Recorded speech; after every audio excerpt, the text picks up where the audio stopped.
جارێکتر سەڵان لەبێ کەمێک لەمەوبەر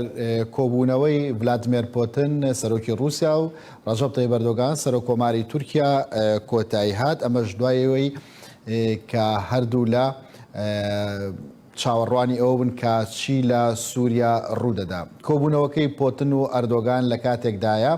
کە ئەمریکا لەگەڵ تورکیا ڕێکەوتنێکی هەیە بۆ ئاگربەز لە باکووری سووریا خۆت بڵێن لە ڕۆژئاوای کوردستان. ئەم دوو کۆبوونەوەیە هاوکاتن لەگەڵ یەکتریدا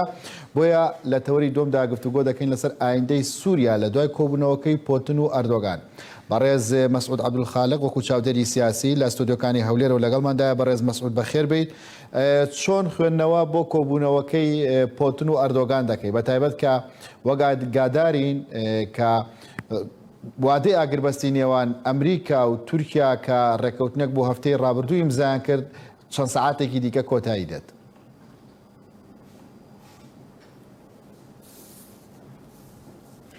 بەنای خی گەورە و میهرەبان خۆی لە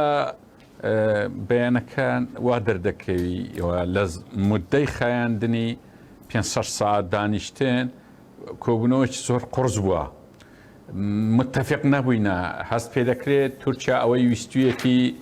ئەوانەی لە بۆ نەهاتۆتە دی هەرچەندە هەندێکی هاتۆتە دی بەڵام هەندێکی نهاتۆتە دی. ئەوی تورکیا دەویست وەکوبرێ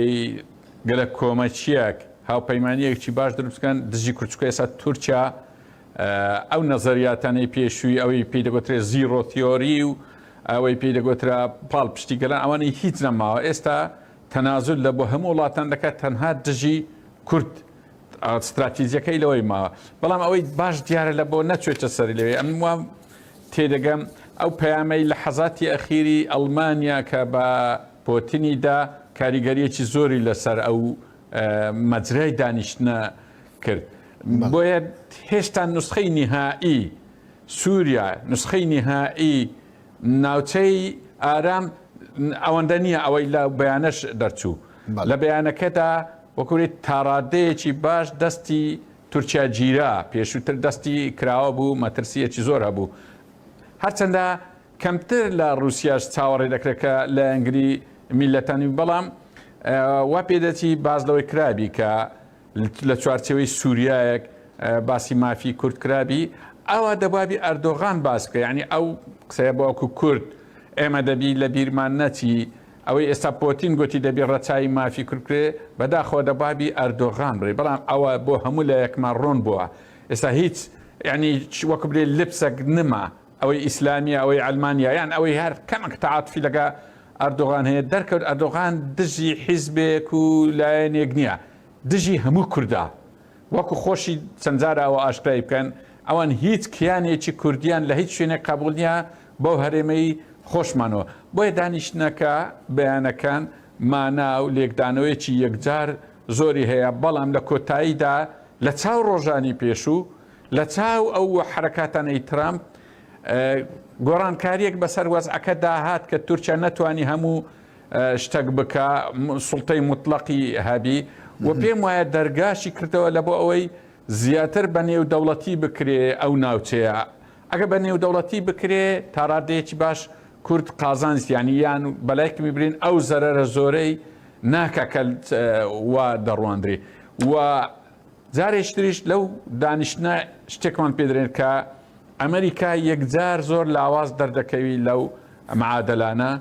ئەوەی رووسیا جارێشتری شنگاوش کە دێتە پێش و تا ئەردۆغان نەیتوانی بە تەنها لەگەر ترامپ و لەگەر ڕێککەوتن لەگە ئەمریکا ئەو هەنگاوە بنێ ئەوە لەگە رووسیاش وەکو بدەیت دوان نوسخەی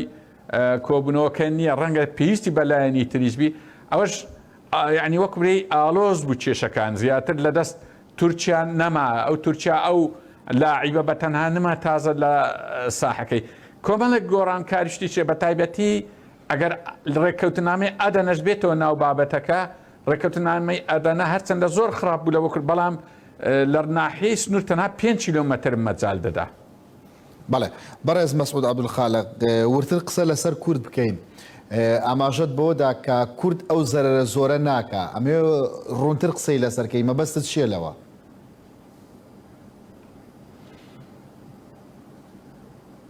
یعنی لە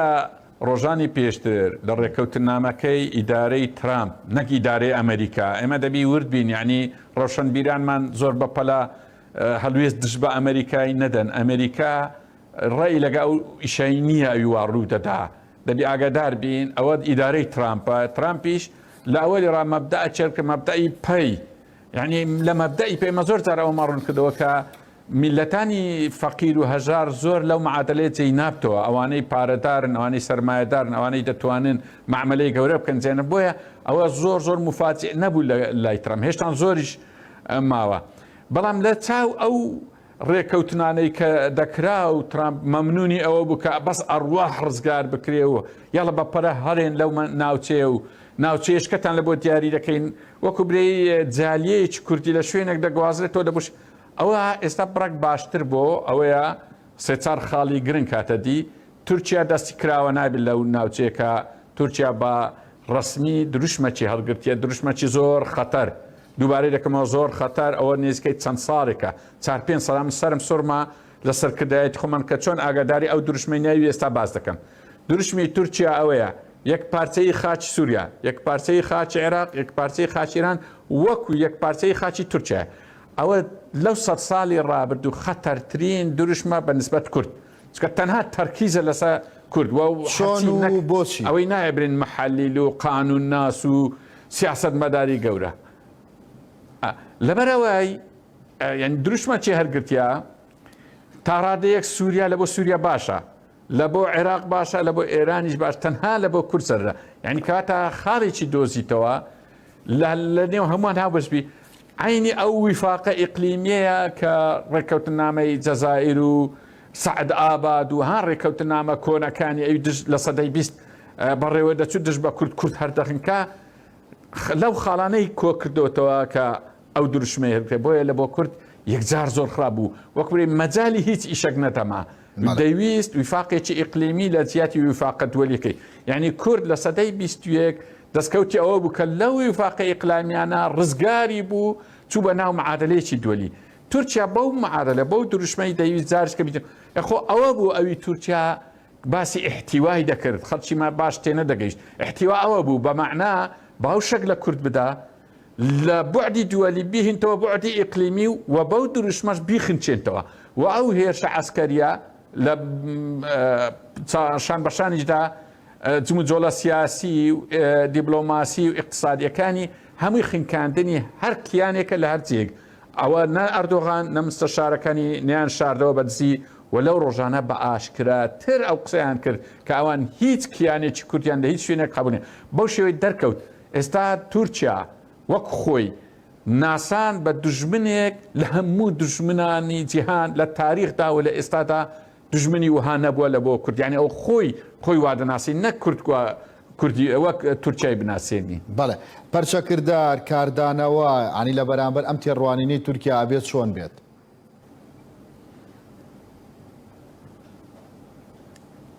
خۆی پەرچەکردارێکی زۆر باش یعنی ئەو دروشمەی تورکیا خۆشبەختانە لە جیهان چەند دەوڵەتێکی لابەلا هەیە یارمەتێ بەڵام تێکرای دووەلی دژی بوو هەتا لە ناو سووریاش ئەو ئیستیجابە زۆرەی نەبوو ئەمە تێدەگەین تورکیا و دروشمەی هەرکە دەرێ یەک پارچەی خاچی سووریا یعنی ئەوەندە حساسیەتی بەو جەیشەی نەبوو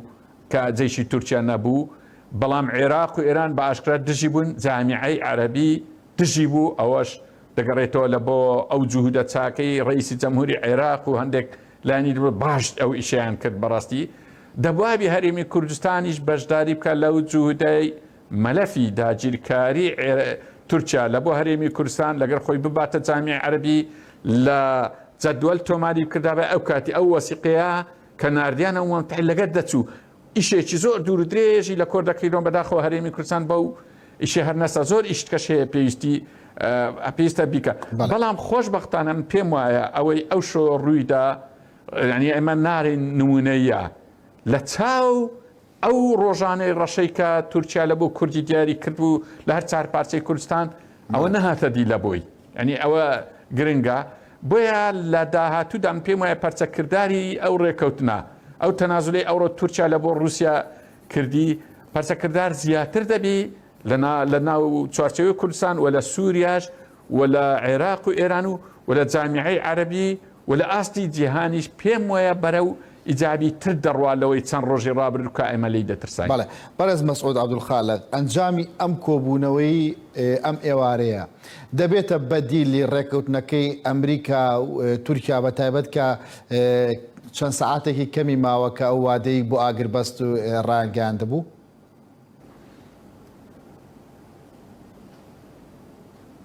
نابتێ و ئەوەش دووبارە نسخەی نهایی نییە، دەبی زۆر ئەورد بین لەو بابەتەی. یعنی ئێستا تورکیا وەکو برێ پارچە خاکەچی هەرێمی کوردستان و سووریا کەوتە بەردەست و هەڕاجێکە لەگە ئەو دەوڵەت و لەگە ئەو دەوڵات. ئەم پێم وایە هێشتا ماوێتی، یعنی ئەم بەو ئێوارێ تێیگەیشتم مادام ئەوە رووسیا بەشداری کرد لەو ئەوەی لەو وەکو دەوری هاوبەش لەو منتیقەی کاتە دەستی تورکیا کراوە نەما و ئەگەری گەلە زۆرە ئەو ناوچێ ببتە ناوچەیەکی نێودەوڵەتی. پێشووتر بەداخەوە ترامپ وەفدەکەی تەنها دابیانە دەست تورکیا، ئێستاوە شتریکەچی لە بۆ پەیدا بوو شتریکەچی باڵا دەستتر. پێم وایە لە داهاتوودا ئەو دۆسیە دەستە لای نێودەوڵەتی و مەجالیش هەیە ئەگە قەراراتی خراپ لەسەر تورکیای دەرچی بە تایبەتی ئەگە پاڵپشت بی بە بەندی حەوت کە ئیلزامیە نەک تەوسیە. یعنی بەڕێکەوتین لە بۆ ینی ڕووی ئاراستەی ئەحداسەکان تا ڕادەیەک ئێستا لەو شۆوە باشتر بێ. ئەمن نارێم باشە زۆر ئاگادار بین، ئەمن لە چاو چەند ڕۆژە پێم باشترە ئەو ئیشەی ئەوڕۆکرا. بەڵێ زۆر ئاماژە بە نوسخەی کۆتایی ئەەکەی دانی چاوەڕوانی نوسخەی کۆتاییەکە ئاین تۆ بەڕێساوەکو چاودێرێکی سیاسی و ئاگادار لە پرۆسەی ئەو لەشکرکێشیە. نوسخەی کۆتاییەکە چۆنە بینن ئێوە؟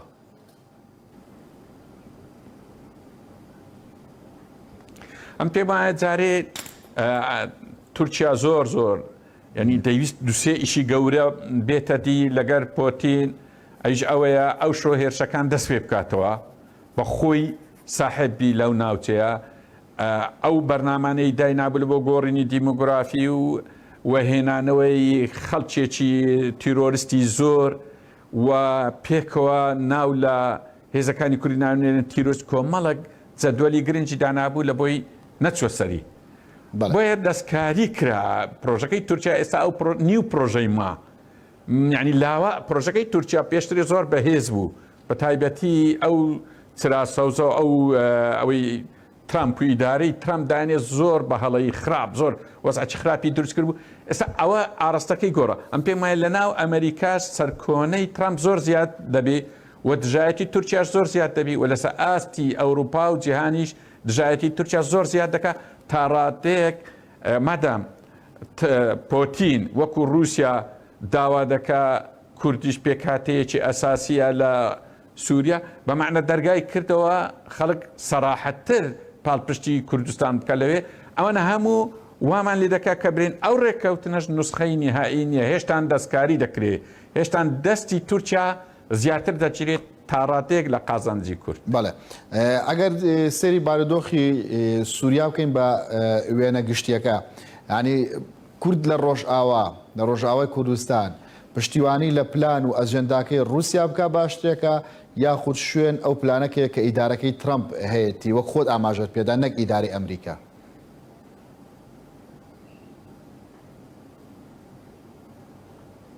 ئەوەی دزانی کورد لە سووریا ئەگەر تینک تانک و توێژینەوەی باشیان هەبی ئەوەیە هەردەم لایەنگری شەڕوەستان بن، ئەوەیان دەبی سابیت بی. بەڵام داکۆچێکی زۆر لەسەر سیادەی سووریا بکەنەوە گرنگە، یان بەسای سیادەی سووریا دیفاع لە ناوچەکانی خۆیان بکەنەوە، وەفدیان بە خێرایی بچێتە ناوچەکانی هەموو جیهان. ئەوان ڕێکەوتن لەگەر سووریا بکەن، بەڵام دەست لە ئەمریکاش بەرنەدەن، دەست لە ئەوروپا بەرنەدەن و لەگە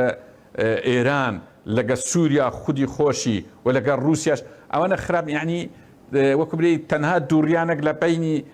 تورکیا و خۆ بەدەستەوەدان یان کوشتنی تورکیا یان تەسلیم بوونەوە بە سووری ئەوە نەما مەجال هەیە زیاتر. بۆیە ئەو تنگانەی کە لەو ماوەی دیتمان پێم وایە لە چەند ڕۆژی دات و تۆزەک وەکو بری لە نیهایەتی نەفەق ڕووناچێک دەردەکەوی ئیشاءالله. بەڵێ بەنسبەت تورکیاوە ئەنی کام وڵات رووسیا یاخود ئەمریکا باشترێکە بۆی کە بتوانێت ئەو ئامانجانەی کە هەیەی لە سووریا بەدی بهێنێت؟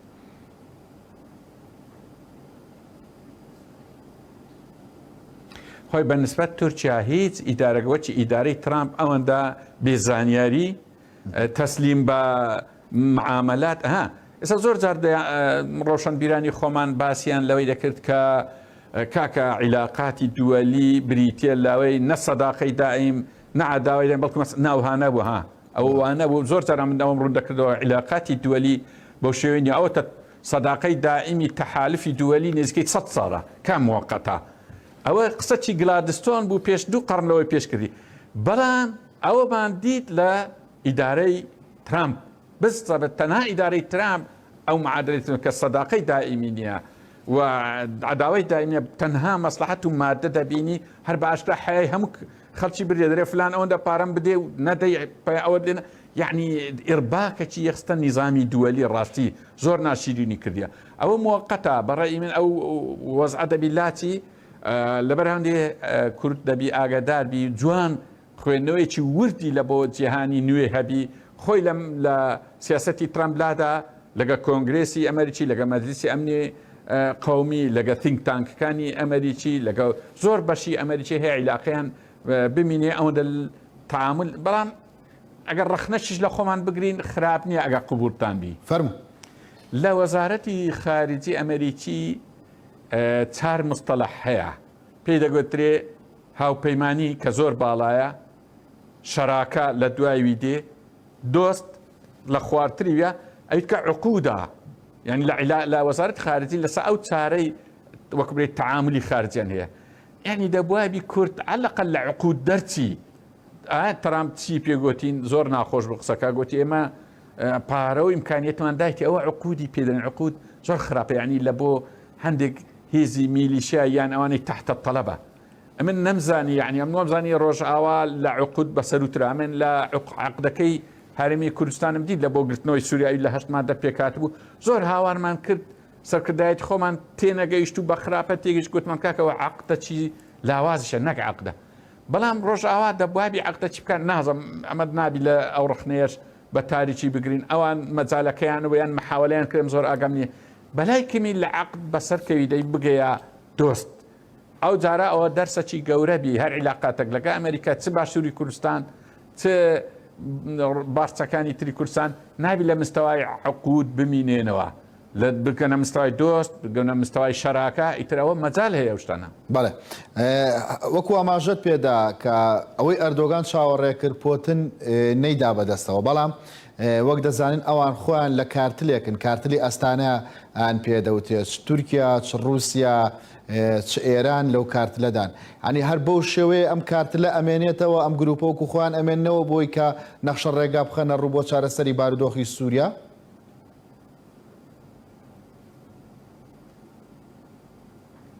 بە تاکید ئەوە دەمینێتەوە چکەوە هەرسێ لە قازانجی زۆر گەورەیان لێکردیانی هەر یەکە ئامانجێکی دەینتە دیلەوەی من دووبارەی دەکەمەوە نارێم ئەوە نمونەی و زۆر باش هاتەوە نا ئەوەنە دوو دەوڵەتن لە کۆمەڵێک بەرژەوەندیان هەیە رووسیا ینی لە جارێکتر وەکو جەمسەرێک وا دەردەکەیتەوە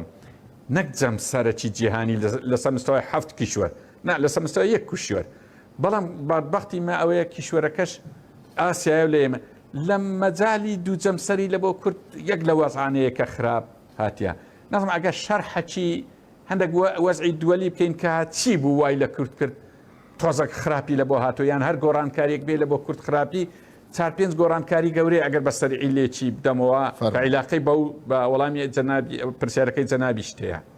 لەسەر ئاستی عالام پەیدابوونی جەمسەرێکی تر رووسیا بڕێک خراپ بوو لە بۆ کورد چکە تاک جەمسەری باشترە لە بۆ ئێمەوە شەرحیاتی زۆرە دوو ئەو مەبدەعی ترامپ و پەی وەکو برێ ئێرباکەش یەخسە نیزامی دووری مەجالی لە بۆ هەندێک دەوڵەتدا سێ سەرهەڵدانێکی تری وفاقی دووەلی کە ئەو جارە تورکیا سەرپەرشی دەکات چار لەناوە خۆی عێراق لە بەندی حەوت دەرچووە عێراق خاوەنی سیادەی کامیلە و تەیارێکی عروبی هەیە پێنجەم لە ناوە خۆی کوردستان ئیشک ڕوویدا یعنی گرنگە جێلەوەی ڕاگرین ئەوە عیلاقەی بە تەشهیر و ئەوە نییە ئەوە شێکردنەوەیەکەوە سەرکردایەتی کورد تێبگا ئێمە چمان بەسەرهاتیە ئەژ ئەوەیە کوردستان لە پێش ڕیفراندۆم و دوای ڕیفراندۆم فەرقی گەلک زۆرە چونکە لە پێش ڕیفراندۆم کوردستان لە منتقل خەتیرە دەرچوو بوو چوو بە منتقل ئامینە چەترێک بوو لە بۆ هەر چار پارچەی کوردستان ئەو چەترە لە ڕێفراندۆم کەوت گەڕاوە منتقەی خەتیرە دەبی ئەمە ئاگادار بین هەرچی بەسەرماندی ئێستا تورکیا کە ئەوهای لە بۆ هاتیە و ئەوەی ئیستیغلال کردیە ئەو فترە ئێستا فەراغێکەیە هەتا ترامپ بمینێ تورکیا دەتوانانی بکە لە پاش ترامپی ناتوانانی ئینشاڵە جارێککە کوردستان دەگاتەوە منتقی ئامین لە منتقی خەتەرە دەردەچی فترەی زۆر ئینتقالی خەتەرە لێمە خاڵی ئەخیر شتێک هەیە سەرکردایەتی ئێمەی کورد معمەلەیەکی دووەلی کردیا بە سادەی بابرێم زۆر بە هەڵەدا چووە ئەویش پشتیوانی نێودەوڵەتی بە پشتیوانی ئیقلیمی گۆڕیەوە کە تورکیاوا دەبینین خۆشبەختانە ئێستا هەموو سەرکردایەتی کورد هەموو لایەنەکانی کوردستانی خۆمان تێگەیشتینە کە تورکیا چەند خەتەرە بۆیە قۆناغێکی نوێ لە هاوپەیمانی و لە ڕێکوپێکی و یەکڕێزی کورد دێتەوە پێش کە تێک دەکەین خلافات نامینێ ئەو جارە ئێمە استراتیجەتی کورد ئێمە شیعە چۆنە و سونە چۆنە تورکیا چۆنە و ئێران چۆنە پشتیوانی نێودەوڵەتی چۆنە و پشتیوانی ئیقلیمی چۆن ئەوانە تێکگەیشتین ئینشاڵە لەو زەرەرێکی یەکجار زۆرمان کرد بەڵام قازانجیش لەوەی دەکەین کە لە ناوە خۆی هەرێمی کوردستان ئێستا هەموو تێگەیشتین چێ خەتەرە زۆر ئیشەکی ئیشاڵە باش دی لێرە بەولاوە بەڵێ پۆتن داوای دەرکردنی هێزە بیانەکانی کرد لە ناو سووریادا ینی پرسیارەکە ئەوەیە تورکیا ژەگرێتەوە جاروەها پۆتن داوای ئەوەشەکە کە کورد لەگەڵ حکوومەتی دیمەشقا ڕێک بکەوێت ئەمە هەر بۆ کورد باشن ئەبدوو داواکاری پۆتن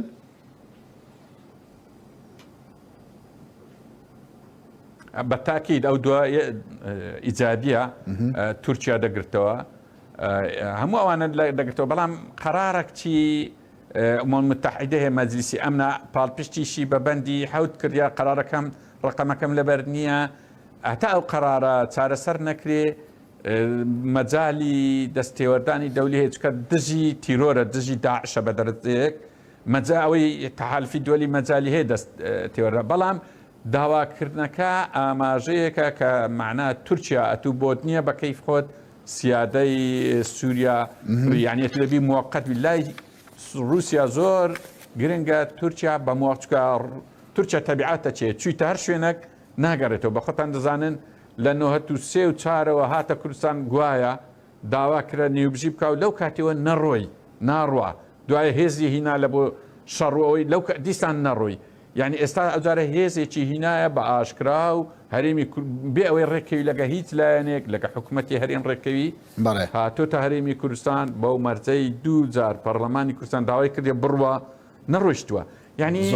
رووسیا وەکوێ ئاماژەیەکە دەرێ دەبێت و بە موقت ئەگە دەوریەکەش دەکەی بۆیە جێپێی تورکیا زۆر لە سووریا قایم نەما بەڵێ بەڕێز مەسعود عەبدولخالق چاودێری سیاسی سوپاس کە لەگەڵماندا بوویت ئێوەش خواتان لەگەڵ